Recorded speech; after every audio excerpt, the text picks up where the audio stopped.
Mais on n'a pas besoin de descendre dans l'arène politique, justement. En tout cas, moi, tel que je conçois cela, je n'ai pas besoin de descendre dans l'arène politique.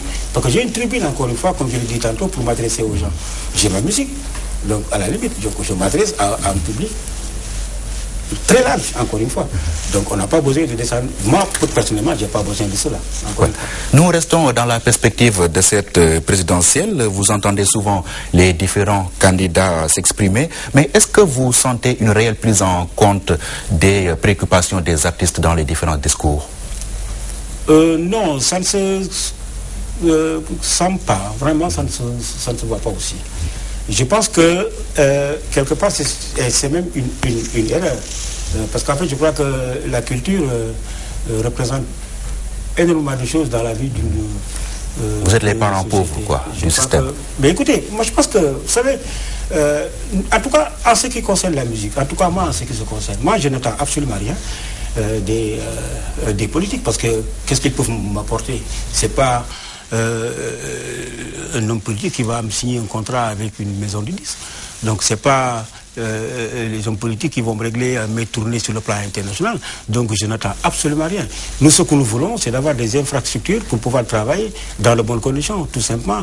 Et puis le combat que nous menons, c'est-à-dire la piraterie qui nous empêche de vivre de notre art, encore une fois, nous aider à combattre ou bien à l'éradiquer complètement. Ce serait quand même très bénéfique pour la musique. Moi, je pense qu'un artiste, n'est-ce pas, un artiste en vrai doit pouvoir vivre de son art. Donc nous, on n'attend absolument rien des politiques. En tout cas, moi, en ce qui me concerne, je n'attends absolument rien. Je ne vais pas voir pour commander quelque chose, quel que soit. Oui, mais toujours est-il que les politiques ont un devoir. Ils ont un devoir, encore une fois, envers. C'est ce que j'ai dit tantôt, encore une fois. Aujourd'hui, bon, moi j'ai apprécié, même si ça a été décrit quelque part, l'organisation du FESMAN en tant qu'acteur culturel.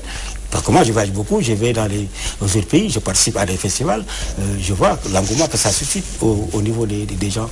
Mais donc voilà, moi je pense que quelque part, il faudrait à la limite protéger les artistes, les aider, n'est-ce pas, à faire leur travail convenablement. En un mot, que pensez-vous de la politique culturelle du Sénégal? La politique culturelle, est-ce qu'il y a une politique culturelle? Il n'y en a pas. Justement, vous savez, moi je me dis toujours que, voilà, la preuve, la piraterie qui est là nous prouve effectivement qu'il y a des choses à faire dans ce sens-là. La seule chose qui nous empêche aujourd'hui de travailler, normalement, c'est la piraterie. On n'arrive pas à le faire. On n'arrive pas à régler ce problème-là. Donc voilà, encore une fois, il faut commencer encore par ça. Oui, mais un artiste, peut-être un artiste président de la République pourrait régler ce problème. Pourquoi pas? Encore une fois. Aujourd'hui, Oumar Pène, on s'achemine vers des lendemains incertains, surtout avec la question de la candidature du président de la République. Le Conseil constitutionnel doit se prononcer au plus tard vendredi prochain. Faites-vous partie de ceux qui attendent cette date ou bien ce jour avec la peur au ventre? La peur au ventre, non, parce que je crois que, comme vous l'avez dit, hein, c'est le Conseil constitutionnel qui doit valider ou invalider. Je crois que c'est une institution qui a été créée pour ça. Et je crois qu'aujourd'hui, on attend. Et il faut se conformer à la décision du Conseil constitutionnel. Je crois que dans tous les pays civilisés, c'est comme ça que ça se passe. Donc, ben voilà. Donc, il n'y a pas lieu de se faire peur. Encore une fois, si ça se passe normalement, pas de quoi se faire peur. Normalement, c'est cela. Normalement, c'est-à-dire que sur le plan démocratique, comme on dit, parce qu'il y a une institution qui est là, qui doit trancher. Et aujourd'hui, on attend quand même la décision du Conseil constitutionnel, qui est seul habilité à valider ou invalider toutes les candidatures qui sont déposées. Donc je pense qu'il n'y a pas lieu de s'alarmer. Mais toujours est-il que les deux camps se sont braqués. Donc ouais, mais attendez, cette décision pourrait être lourde de danger pour le Sénégal. Encore une fois, moi je me mets avec distance entre tout ce qui est politique, encore une fois. Mais j'avoue que les politiciens n'ont pas le droit de prendre le peuple en otage. Aujourd'hui, il y a deux camps. Il y a les pour et les contre, encore une fois. Bon, qu'est-ce qu'il faut faire? Bon, s'il y a oui, il y a les contre qui vont se lever. S'il y a non, il y a les pour qui vont se lever. Et qu'est-ce qui va se passer maintenant? Ils vont s'affronter? Ah non, sincèrement, il faut respecter la décision du Conseil constitutionnel maintenant. Le plus important pour moi, c'est le peuple. Le seul juge, c'est le peuple, encore une fois. Mais c'est le peuple qui décide, encore une fois. Mais il faut que les politiciens composent avec ça. Nous, le peuple, c'est nous qui décidons, c'est nous qui allons voter. Même si le Conseil constitutionnel, quelle que soit la décision du Conseil constitutionnel, mais c'est le peuple qui va choisir. Mais qui va dire que si le Conseil constitutionnel valide la candidature qui est contestée, est-ce que ce candidat-là, le peuple va encore va l'élire? Non, non, non. Ah oui. Mais nul ne le sait, encore une fois. Mais il faut laisser au moins le peuple qui a sa souveraineté, qui est souverain, n'est-ce pas? Et encore une fois, décider de choisir encore une fois. Mais si tout le monde pense de la même façon, il n'y aura pas de problème. Parce que dans les pays civilisés, c'est comme ça que ça se passe. Mais pourquoi en Afrique, à chaque fois qu'il y a élection, les gens ont peur, les gens se font peur, il y a les... mais je ne comprends pas cela, mais dans les pays civilisés, mais une élection, c'est une épreuve dans la vie d'une nation, tout simplement. Et le lendemain, tout le monde va normalement à ses occupations. Mais pourquoi en Afrique, à chaque fois qu'il y a élection, ce genre de problème se pose? Mais je ne le pense pas. Oui. Donc ou bien au niveau de la Constitution. Moi, je fais des trucs, enfin, je vois les trucs simples. Aux États-Unis, par exemple, il y a 2 mandats de 4 ans. OK? Donc, Obama, aujourd'hui, qui est jeune, aujourd'hui, il brigue un second mandat. Mais c'est son dernier. Oui. Mais tout le monde l'a compris comme ça. Et ça se passe comme ça. Et c'est comme... et pourquoi ici au Sénégal? Mais pourquoi ici au Sénégal, oui, on ne peut pas avoir les mêmes dispositions? Et que sincèrement, 2 mandats, ça suffit. Et que, mais les dispositions sont là, mais sont les interprétations mais c'est contesté. Est-ce qu'il n'y a pas quelque part une petite coquille qui s'est glissée dans la Constitution et qui a créé, n'est-ce pas, cet imbroglio-là, encore une fois? Ou c'est quoi votre lecture de la Constitution? Mais moi, je ne comprends pas. Peut-il se présenter ou pas? Non, mais attends, je n'en sais absolument rien parce que je ne suis pas constitutionnaliste. Mais vous savez lire le français? Non, mais attends, je suis profane en la matière. Mais pourquoi on dit que tel ne peut pas se présenter, et lui il dit que moi je peux me présenter, encore une fois. Mais donc quelque part il y a un problème. Est-ce qu'il y a une clarté vraiment totale au niveau de cette constitution-là, n'est-ce pas, pour dire effectivement, parce que comme je l'ai dit tantôt, aux États-Unis tout le monde sait que le président a le droit à faire 2 mandats de 4 ans. Même Bill Clinton qui a quitté le pouvoir, en fait, mais il pouvait faire encore 4 ans parce qu'il n'était pas si vieux que ça. Mais tout le monde l'a compris comme ça. Mais pourquoi au Sénégal, on ne peut pas avoir la même chose? Oui, mais... Quand on prend le pouvoir, on sait qu'on a, même si on a 14 ans, on fait 2 mandats et puis on se casse. Seulement ici, seulement dans le contexte sénégalais, le président Wade a eu à dire qu'il avait bloqué la constitution à 2 mandats, même s'il est revenu par la suite pour faire du wah-wahet. Donc, au moins, la constitution est bloquée à 2 mandats au moins. Bah, mais attends, parce qu'en fait, je pense qu'il y a une interprétation qui se passe, d'après la lecture que j'en ai faite. Pourquoi on dit j'ai bloqué, ensuite on dit que je me présente? Parce que quelque part, il y a une petite fenêtre, quand même. Je pense que, parce qu'en fait, vous savez, en Afrique, moi j'ai dit tantôt que les déclarations, les promesses de politiciens, moi j'y crois pas. Ah oui. Sincèrement. Moi, le politicien, je le juge sur les faits. C'est du concret. Mais ce n'est pas le politicien qui vient me dire, moi je vais faire ceci, je vais faire cela. Ensuite, mais écoutez, c'est le tube que l'on entend tous les jours, en tout cas. Mais les promesses, comme ils ont l'habitude de le dire, des politiciens n'engagent que ceux qui y croient. Encore une fois. Donc les promesses de politiciens, moi j'y crois pas du tout. Donc il y a une affaire encore de politiciens qui se passe. Encore une fois. Moi je pense qu'aujourd'hui, la solution qu'il faut trouver, en fait, c'est ce que j'ai dit tantôt. Quoi? Laisser Wade se présenter? Non, mais attends, pas laisser, encore une fois. C'est de se conformer à la décision du Conseil constitutionnel. Parce qu'aujourd'hui, jusqu'à présent, il n'est écrit nulle part que le Conseil constitutionnel a validé ou invalidé, encore une fois. Donc il y a une sorte de pression qui se met autour, n'est-ce pas, de tout cela, pour éventuellement, peut-être, je ne sais pas trop, mais ça c'est une affaire de politiciens. Mais aujourd'hui, je pense qu'en tant que citoyens, nous, les citoyens sénégalais, ce que nous voulons, c'est de vivre en paix. Encore une fois. Il ne faut pas que les politiciens nous prennent en otage, encore une fois. Parce qu'aujourd'hui, il y a des gens qui travaillent honnêtement, qui gagnent leur vie honnêtement, qui sont des légalistes au vrai sens du mot, aujourd'hui, Et je crois que c'est la majorité des Sénégalais. Encore une fois. Aujourd'hui, je crois qu'il y a des urgences un peu partout, notamment dans l'enseignement. Aujourd'hui, la mode au Sénégal, c'est que tous les gens qui ont un peu de moyens, n'est-ce pas, ils ont envoyé les enfants étudier ailleurs. Alors que le Sénégal, si on se rappelle, l'école William-Ponty qui a formé beaucoup de chefs d'État africains. Donc, en matière d'enseignement, je crois que le Sénégal était bien parti. Mais aujourd'hui, qu'est-ce qu'on voit? L'enseignement est bloqué à tous les niveaux. Aujourd'hui, on parle même de possibles années blanches. Oui. Encore, il y a des priorités. Les Sénégalais manquent de tout, encore une fois. La vie est très chère. Les Sénégalais sont fatigués. Les Sénégalais sont très fatigués, encore une fois. Ceux qui nous promettent l'enfer en tant que pyromane, c'est-à-dire que... Mais aujourd'hui, les Sénégalais, il y a certains Sénégalais qui vivent cet enfer-là. Il y a des Sénégalais qui se sont immolés. Alors je pense que ça, c'est des actes auxquels nos dirigeants doivent se pencher, n'est-ce pas, sur cela pour essayer de trouver des solutions. Il faut essayer de décoller ces messages-là, encore une fois. Mais on nous abreuve de politique. Tout le temps, c'est politique, politique, politique, politique. Alors on sait qu'aujourd'hui, la politique, ce que ça donne, en Afrique en tout cas, ça donne des privilèges. Et les Africains aiment le pouvoir. Qu'est-ce que c'est que le pouvoir en Afrique? Le pouvoir en Afrique, ça donne des privilèges. Ça permet de régler tant soit peu des problèmes sur le plan social. On est bien à l'abri.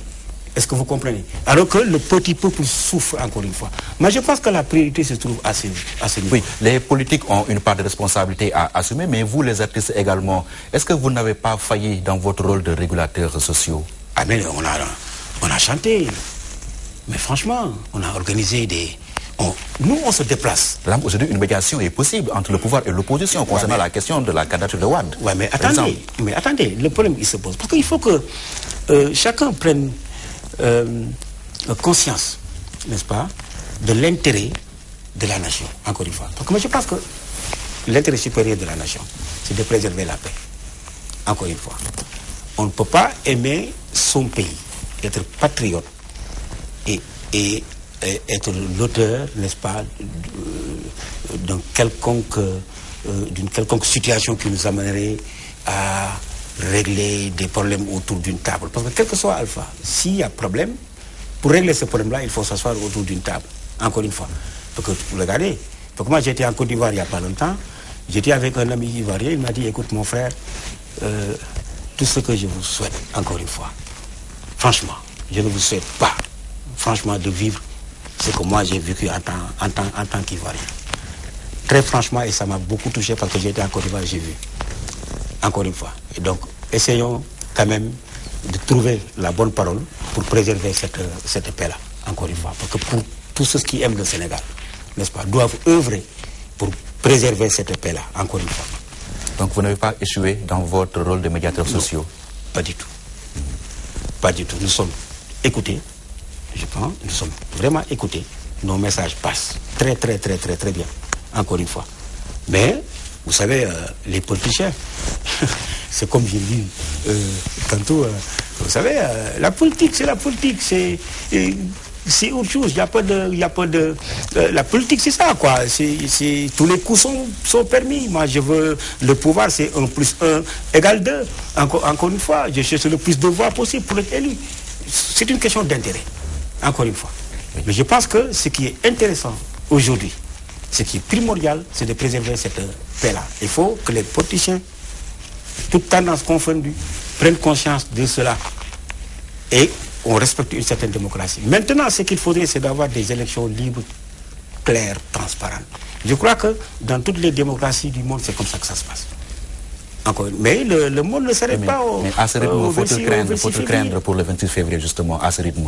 À ce rythme? Oui, parce que là, la situation est grosse de danger. Ouais, mais écoutez, est-ce que si la situation que l'on prévoit aujourd'hui, n'est-ce pas? Parce que là, on prévoit l'enfer. Est-ce que si la situation se complique, est-ce qu'il y aura même des élections? Vous en doutez? Ah, mais si la situation se complique, il n'y aura pas d'élection. C'est ça le problème. Qui va voter? Hein? Donc, selon vous, tout dépend du verdict du Conseil constitutionnel? Tout dépend du verdict du Conseil constitutionnel et de ce qu'en feront les Sénégalais. Encore une fois. toutes les parties concernées. Je crois que c'est ça le problème. Et maintenant, à vos programmes, et puis voilà, laissez les Sénégalais maintenant, le peuple sénégalais choisir. Parce que je crois que il faut que les politiciens composent avec cela. Ils veulent solliciter nos suffrages, mais il ne faut pas qu'on ait peur quand même. Ils jouent à se faire peur, quoi. Justement, ils jouent à se faire peur. Justement, c'est ça le problème. Je crois que si le Conseil constitutionnel délivre son verdict, il faut passer à autre chose, il faut passer à une autre étape. C'est-à-dire aller à des élections apaisées. Aller à des élections apaisées et laisser le peuple choisir, encore une fois. Et le peuple, vous savez, moi j'ai confiance en nous. Je sais que les Sénégalais sont capables de vous changer les choses dans un calme extraordinaire. Le peuple sénégalais est capable de surprendre. Ça c'est clair et net. Tout ce qu'on nous prédit là, on peut se lever le 27 février en se disant mais tiens, tout ça pour ça. Et le peuple sénégalais en est capable. Oui. Oumar Pène, on vous surnomme l'artiste des jeunes. Que pensez-vous de la politique de jeunesse du gouvernement? Récemment, le président de la République a eu à reconnaître qu'il a échoué, notamment dans la politique d'emploi. Oui, puisqu'il a dit, c'est vrai que sur ce plan-là, je crois qu'il a raison. Les jeunes aujourd'hui sont confrontés à ce problème de trouver du travail. Et dans notre société, quand on ne travaille pas, on est vraiment démuni. Le travail, chez nous, c'est une question de dignité. Et aujourd'hui, les jeunes qui n'en ont pas éprouvent d'énormes difficultés pour survivre, d'autant plus que ça devient de plus en plus difficile aujourd'hui. Et vous avez vu l'histoire des pirogues, n'est-ce pas? Vous avez vu des jeunes, quand même, qui se sont immolés. Et je crois qu'aujourd'hui, comme vraiment c'est reconnu, il faut en faire davantage. Je crois qu'il faut trouver une solution à ces problèmes-là. C'est extrêmement important pour qu'un jeune puisse trouver du travail. Parce que c'est une question de survie et c'est une question de dignité. Et je pense que tous les candidats, en tout cas tous ceux qui postulent à diriger ce pays-là, doivent prendre en compte ce phénomène-là. Trouver du travail aux jeunes, c'est extrêmement important. Pourquoi est-ce que vous allez aussi sensibiliser les jeunes dans ce domaine-là? Mais écoutez, au lieu de se mettre à attendre non, pas du tout. D'aller vers ce travail-là. Peut-être qu'on va y venir, mais sur l'album Ndayan, il y a une chanson qui s'appelle Chemin, il y a une chanson qui s'appelle Métier aussi. Donc j'exhorte les jeunes à ne pas, n'est-ce pas, de ne pas rester là, à attendre qu'on leur donne du travail, parce qu'on peut apprendre un métier. Je pense que, vous savez, le Sénégal, c'est un pays en construction. Donc, on peut vivre de son métier. Comme je l'ai dit, il n'y a pas de son métier. Donc, tout le monde ne peut pas travailler dans les bureaux. Donc, mais il faut, à la limite, trouver un moyen aussi de former ces jeunes-là. Je pense. Donc, la formation aussi a une certaine... la formation aussi, c'est une solution, n'est-ce pas, pour trouver du travail. Je pense que sincèrement, il faudrait à la limite que tous ces jeunes-là essaient quand même de faire travailler leur ménage, d'être entrepreneurs, encore une fois. Je crois que la réussite se trouve au bout de l'effort, comme on a l'habitude de le dire.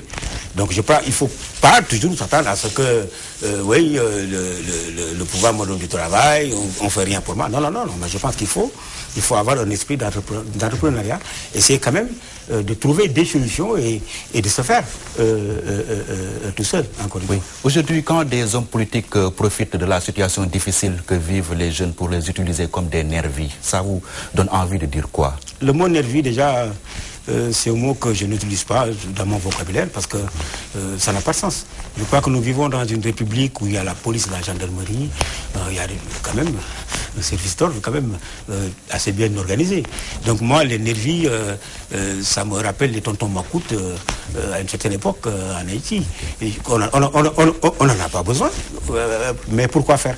Donc s'il faut restaurer l'ordre, je crois que on est assez outillé pour cela. Et pourtant, on donne 10 000, 15 000 à des jeunes pour qu'ils s'attaquent à des mais médias. je pense que c'est une autre façon de faire de la politique qui n'a rien à voir avec le bon sens.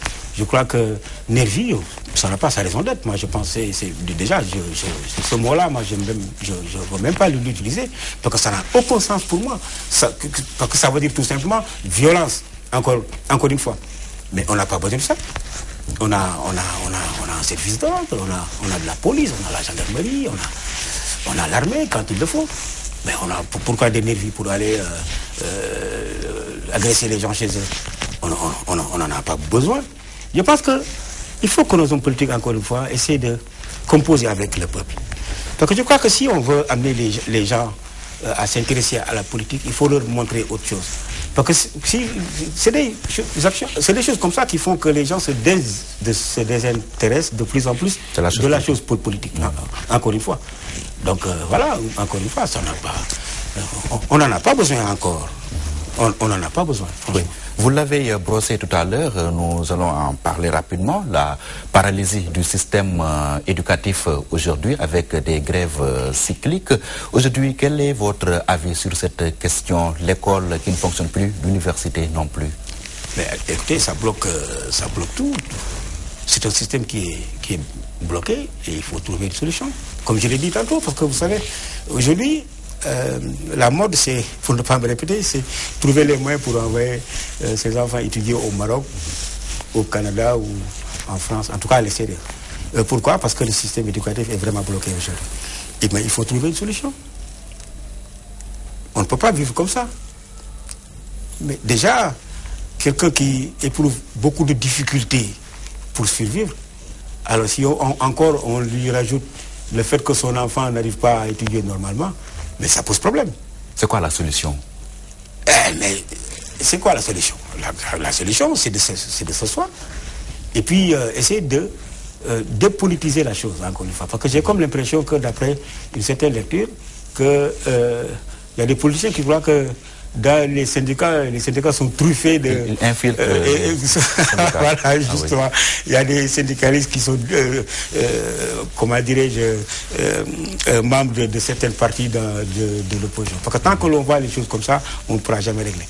Il faut dépolitiser d'abord et de voir que l'enseignement, n'est-ce pas? Je crois que pour ça, si on voit ça dans ce sens-là, peut-être que ça pourrait aider à trouver une solution à ce problème-là. Il faut également dépolitiser l'université. Ah mais carrément, ça je l'ai dit dans d'une certaine de mes interviews. Je crois qu'il faut aussi dépolitiser. Parce que je pense que l'enseignement n'a pas besoin d'être politisé, encore une fois. Parce que l'université c'est le temple du savoir, encore une fois. On est là pour inculquer aux jeunes le savoir, encore une fois. Parce que c'est à eux qui deviendront l'élite de demain. Donc on n'a pas besoin de faire partie d'un parti pour avancer ou pour retarder les choses, encore une fois. Et je pense qu'aujourd'hui, il faudrait trouver une solution rapide et définitive. Parce que dans tous les pays du monde, il y a des problèmes au niveau de l'enseignement. Mais il y a des solutions qui sont partiellement trouvées pour permettre au moins aux enseignants d'enseigner, aux élèves, n'est-ce pas, d'aller à l'école, aux étudiants d'aller à l'université. Mais il y a des facteurs bloquants un peu partout qui fait que chacun campe sur sa position. Donc ça ne fait que pourrir la situation au détriment des élèves et des étudiants. Oui, aujourd'hui le mouvement Y en a marre a initié ce qu'il a appelé la foire aux problèmes. Vous reconnaissez-vous dans leur démarche? Moi je crois que c'est bien que des jeunes prennent position, n'est-ce pas, pour dire non, non à ce qui non à ce qui n'est pas normal, encore une fois, et puis voilà, essayer de créer un mouvement pour sensibiliser. Mais je crois que, comme on a dit, c'est une philosophie très claire, c'est un mouvement apolitique. Moi je crois qu'il faut insister sur le fait que le mouvement soit apolitique, encore une fois. Parce que ce que moi j'ai remarqué, c'est qu'à chaque fois qu'il y a manifestation, l'opposition en profite. Au détriment quand même des autres. La récupération politique. J'ai vu ça, encore une fois. Donc un mouvement apolitique ne doit pas accepter les politiques. Moi, si je crée mon mouvement, je vais défiler dans la rue, je n'accepte aucun homme politique à mes côtés. Parce que c'est le peuple, moi, encore une fois, qui descend dans la rue pour réclamer mes droits. C'est pour dire à tous ceux qui sollicitent nos suffrages que ça pareil au cas où vous seriez au pouvoir, encore une fois. Donc on est neutre, on est là pour personne, on est là pour défendre nos intérêts, c'est-à-dire nous, le peuple. C'est une critique que vous faites à Y'en a marre? Non, pas du tout, c'est pas une critique. C'est pas une critique. J'ai dit que, encore une fois, parce que ça permet à certaines personnes d'en profiter. D'en profiter et après de dire, oui, on a mobilisé, parce qu'on ne sait pas finalement qui a mobilisé. Si ce sont les partis politiques qui ont mobilisé, ou c'est le mouvement Y'en a marre qui a mobilisé. Encore une fois. Parce que je crois que le mouvement Y'en a marre, c'est le peuple. Il faut être à équidistance de la chose politique. Encore une fois. Vous sentez-vous quelque part membre de Y'en a marre? Oui, je suis membre de Y'en a marre. Vous en avez marre vous aussi? Non, il y en a marre des coupures d'électricité, il y en a marre de la vie chère. Vous voyez, parce qu'en tant que père de famille, il y en a marre des factures d'électricité qui grimpent. Il y en a marre de rouler sur des routes avec des nids de poules. Vous voyez? Il y en a marre de voir que nos élèves, nos enfants n'étudient pas normalement. Il y en a marre parce que pour se faire soigner dans les hôpitaux, ça devient de plus en plus difficile. Je crois. Tout ça en tant qu'homme du peuple. C'est comme moi, je le vis. Parce que quand même, j'en subis les conséquences. Encore une fois. Donc, voilà. Oumar Pène, je le disais à l'entame de cette émission, vous êtes ambassadeur de bonne volonté pour la paix, décerné par le comité des anciens casques bleus, ce qui nous pousse un peu à parler de la situation en Casamance. Que vous inspire cette situation de ni guerre ni paix? Ou bien une situation qui est plus proche même de la guerre? Oui, je crois que ça aussi, ce serait une volonté claire, politique de trouver une... Il y en a marre également du conflit Casamance. Il y en a marre encore du conflit Casamance. Parce que je pense que, quelque part, moi, c'est une région que je connais, que je l'ai pratiquée, j'ai été là-bas, j'y ai vécu. Même dans les moments les plus chauds, j'y allais pour jouer et à l'époque, on me traitait de fou. On me dit, mais attends, tout ce qui se passe dans ces régions-là, c'est vraiment fou d'y aller. Mais j'ai aimé cette région-là parce que j'y ai vécu. Mais aujourd'hui, je pense que toutes les politiques qui ont été faites à ce niveau-là ont échoué. C'est pourquoi qu'on n'a pas trouvé une solution à cette guerre. Parce qu'il faut dire que c'est une guerre. Et je pense qu'il faut trouver les bonnes personnes, n'est-ce pas, qui doivent s'occuper de ce conflit-là. Oui, en tant qu'ambassadeur de bonne volonté, êtes-vous prêt à être ce fameux monsieur Casamance? Mais pourquoi pas, parce que moi, à travers ma musique, j'ai chanté la Casamance, j'y vais tout le temps, j'ai visité la direction des mines pour moi-même essayer de voir de plus près, n'est-ce pas, ce que cela fait comme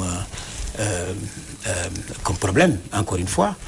Et qu'il faut aussi trouver ce problème-là. Il faut une solution à ce problème-là. Il faut déminer. Parce que la Casamance est pleine de mines.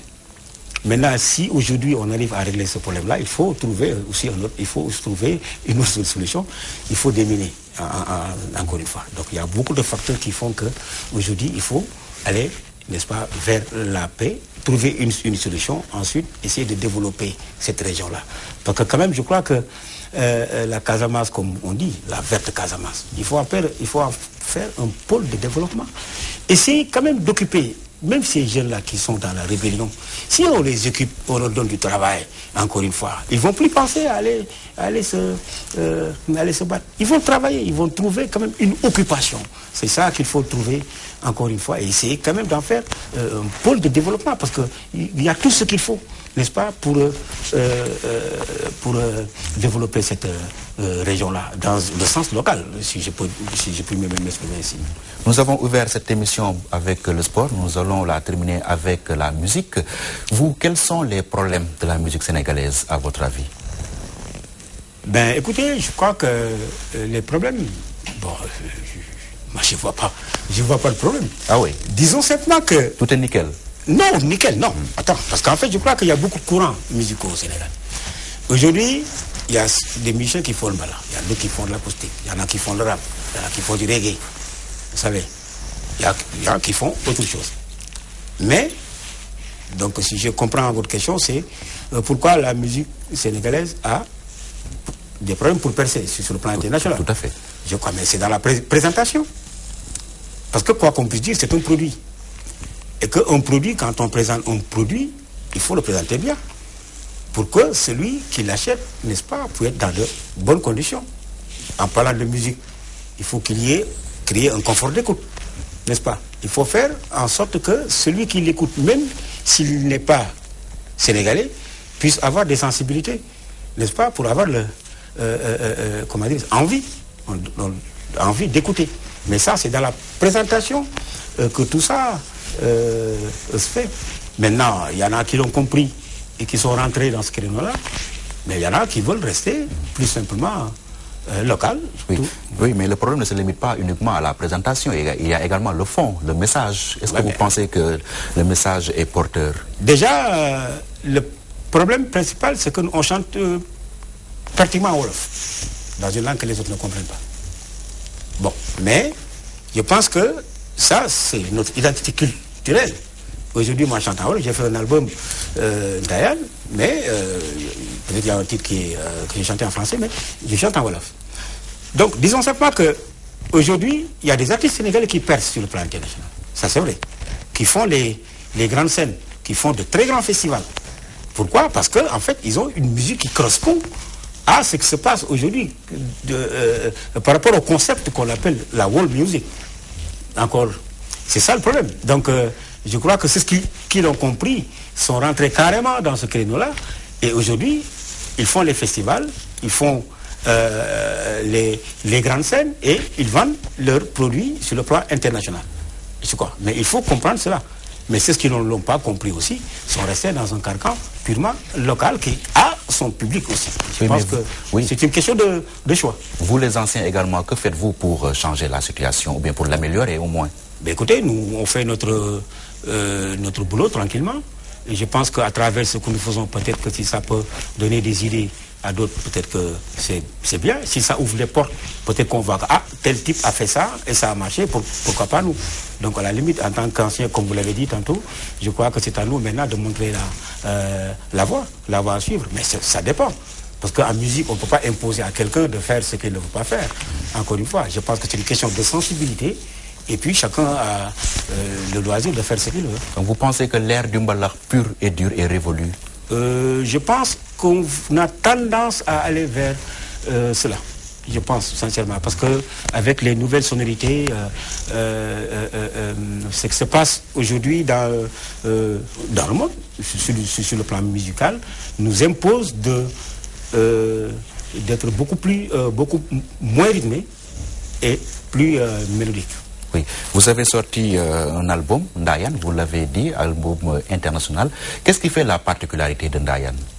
Ce qui fait la particularité de Ndayan, c'est que c'est des titres que j'avais joués auparavant et qui sont repris autrement, avec des musiciens que j'ai rencontrés en Europe, disons. Voilà, c'est dans le souci aussi de faire de la world music, comme on dit, comme je l'ai dit tantôt. C'est vrai que c'est un concept qu'on a créé. Moi, j'ai dit tantôt qu'on l'a créé pour ghettoiser la musique du tiers-monde, mais encore une fois, c'est un concept qui existe. Et que pour en faire partie, il faut faire quelque chose qui va avec, justement. Donc Ndayan est destiné à une consommation étrangère? Non, disons que c'est destiné à une consommation, tout simplement, parce que ça peut se consommer aussi chez nous. Je le pense. Vraiment, parce que, vous savez, on dit album international, mais un album, c'est un album, tout court. Un album, peut-être qu'on le consomme beaucoup plus à l'étranger qu'ici. Mais il y a un public Diamono qui existe, encore une fois. Et je pense que pour qui connaît l'histoire du Super Diamono, c'est que cet album-là, quand même, rentre dans le style même du Super Diamono. Donc le Super Diamono maintenant c'est l'étranger qui l'intéresse, il a déjà fait ses preuves au Sénégal? Non, pas du tout, c'est pas l'étranger. Disons simplement qu'on veut tout simplement proposer notre musique, je crois. Et ce qui est important, c'est d'ouvrir d'autres possibilités, parce qu'après tout, j'ai fait 40 ans de musique, et aujourd'hui, je crois que j'ai la possibilité, n'est-ce pas, de proposer ma musique, n'est-ce pas, sur le plan international, à travers des couloirs professionnels. Donc voilà, donc je suis en train de travailler sur cela, et comme j'ai fait Miamba, Ndam, et c'est le 3e album acoustique dans ce genre-là, ça n'a pas mal marché, ça m'a ouvert des portes, et je me suis dit pourquoi ne pas continuer dans ce sens-là. Mais ça ne veut pas dire que le Super Diamono, dans son style sénégalais, n'existe pas. Après 40 ans de présence sur la scène musicale sénégalaise, avez-vous des ambitions ou bien vous pensez plutôt à la retraite? Ben écoutez, je pense qu'en musique, il n'y a pas de retraite déjà. Et que, voilà, donc moi je pense qu'aujourd'hui, je me plais dans ce que je fais. Et j'ai un public, très jeune d'ailleurs, n'est-ce pas, qui se regroupe au sein de l'association des fans du Super Diamono, Afrique Sénégal. Donc voilà, qui est un public composé de jeunes, très dynamiques, très actifs aussi. Donc voilà, c'est ce public-là qui est mon énergie. Donc aujourd'hui, je n'ai pas le droit de démissionner, encore une fois, mais comme j'ai fait un métier qui me plaît beaucoup et j'ai fait plaisir à beaucoup de gens, et je me fais plaisir aussi, pourquoi s'arrêter en si bon chemin. Et quel est votre souhait le plus ardent dans ce contexte actuel? Mais dans ce contexte actuel, moi je souhaite que tout se passe bien. Parce que regardez, il y a un pays qui nous est proche, le Cap-Vert. Le Cap-Vert. Au Cap-Vert ici, on ne les entend pas, et pourtant il se passe des élections. Normalement, il y a tout le temps une alternance démocratique. Mais on ne les entend pas. Alors qu'ils sont là pour ne pas sauter l'Afrique pour aller citer des exemples occidentaux. Je pense qu'il faut faire comme cela. N'est-ce pas? Se comporter en gens civilisés. Je crois que le Sénégal regorge de talent à tous les niveaux. Et les Sénégalais sont conscients. Les Sénégalais savent ce qu'ils veulent. Nous, ce que nous voulons, c'est la paix. Comme je l'ai dit dans une de mes chansons, plus on est de fous, moins on rit de nous. Donc restons debout pour la paix. Oui, mais la paix à quel prix? Mais je pense que ça n'a pas de prix. Justement. Ça n'a pas de prix. Mais pourquoi on nous impose la violence? Alors que nous voulons la paix, mais on n'est pas concernés, justement. Nous voulons vivre en paix. Nous voulons vivre tranquillement, vraiment.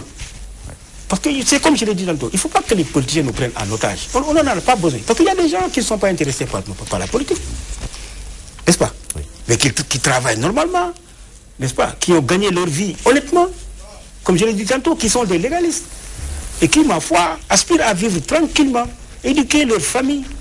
Mais c'est ces gens-là qui ont acquis leur bien à la sueur de leur front. S'il y a violence un jour, quelqu'un qui sort de chez lui, on lui casse sa voiture. Hein? Mais on lui fait du tort. Celui-là, il ne mérite pas ça. Il n'a rien à voir dans tout cela. Mais il faut composer avec ça.